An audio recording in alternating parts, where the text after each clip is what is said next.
warahmatullahi wabarakatuh. Perkenalkan, nama saya Putri Rinjani Lestari dari Fakultas Pendidikan Ekonomi C. Dosen nomor induk mahasiswa yaitu 18721 50139 dan dosen pengampu yaitu Bu Nadia Rista MPDE. Saya membuat video ini untuk nilai UAS dan simak video berikut ini. Di slide pertama ada pengertian pengelolaan sumber daya manusia. Pengelolaan sumber daya manusia adalah suatu proses mengenai perencanaan, pengorganisasian, pengendalian kegiatan yang berkaitan dengan analisis dan evaluasi pekerjaan, pengembangan, kompensasi, promosi, dan pemutusan hubungan kerja untuk mencapai tujuan yang ditetapkan. Kegiatan sumber daya manusia dapat dijabarkan dalam fungsi manajerial yang meliputi sebagai berikut. Yang pertama, analisis jabatan. Yang kedua, perencanaan sumber daya manusia. Yang ketiga, pengadaan karyawan. Yang keempat, kompensasi. Yang kelima, perencanaan karir. Maksud dan tujuan melakukan PSDM. Yang pertama, untuk mendapatkan pegawai dan pembinanya dalam rangka mendayagunakan sumber daya manusia yang berkualitas dalam melaksanakan pekerjaannya. Yang kedua, untuk meningkatkan kreatif, inovatif, prestatif, dan keterampilan pegawai dalam perusahaan untuk wirausaha. Yang ketiga, untuk menciptakan suasana dan hubungan kerja yang lebih baik dan harmonis relasi di antara pegawai baik secara horizontal maupun vertikal. Langkah-langkah dalam pengelolaan sumber daya manusia. Yang pertama, menentukan kebutuhan pegawai atau karyawan yang tujuan yang ingin dicapai perusahaan. Yang kedua, mengadakan observasi dan penelitian hubungan dengan sumber daya manusia. Yang ketiga, ada berdasarkan hasil pemilihan dan hasil percobaan terhadap sumber daya manusia sebagai karyawan di dalam perusahaan. Yang keempat, ada metode-metode yang akan dipilih dan diuji, dievaluasi berdasarkan hasil pengalaman wirausaha. Yang kelima, melaksanakan metode pengolahan sumber daya manusia yang sudah ditentukan.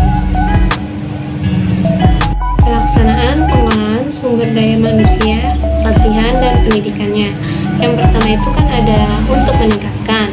Nah, di situ ada produktivitas, stabilitas, fleksibilitas tenaga kerja, mendorong pertumbuhan pribadi tenaga kerja. Yang kelima ada menciptakan kepuasan dan dapat mendorong semangat kerja. Ada sasaran yang diharapkan pelatih. Yang pertama, pekerjaan diharapkan lebih cepat dan lebih baik. Yang kedua, menggunakan sumber daya lebih cermat. Angka kecelakaan diharapkan lebih kecil dan tanggung jawab diharapkan lebih besar. Keuntungan tambahan dari pelatih. Yang pertama, meningkatkan rasa harga diri. Yang kedua, meningkatkan kerjasama antar karyawan. Memudahkan pelaksanaan promosi dan mutasi, memudahkan pendelegasian wewenang. Cara atau sistem pelatihan. Yang pertama ada sistem magang, sistem diskusi, sistem peragaan, sistem bimbingan, sistem praktik. Yang terakhir adalah sistem kombinasi atau mutasi dan promosi.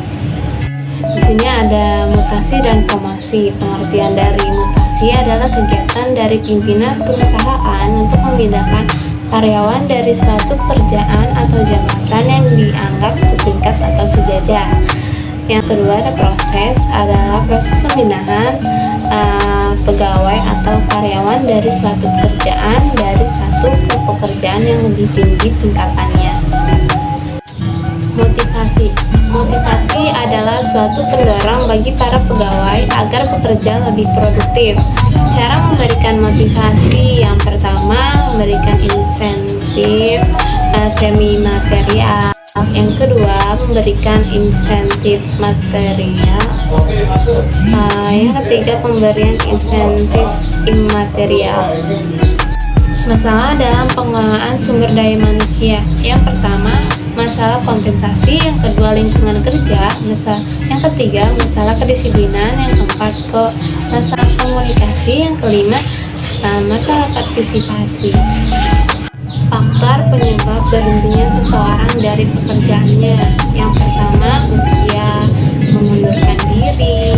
Yang ketiga, masa kontraknya habis. Yang keempat, meninggal dunia. Yang kelima, melakukan kesalahan. Dan ada lain sebagainya. Sekian dari saya, kurang lebihnya mohon maaf.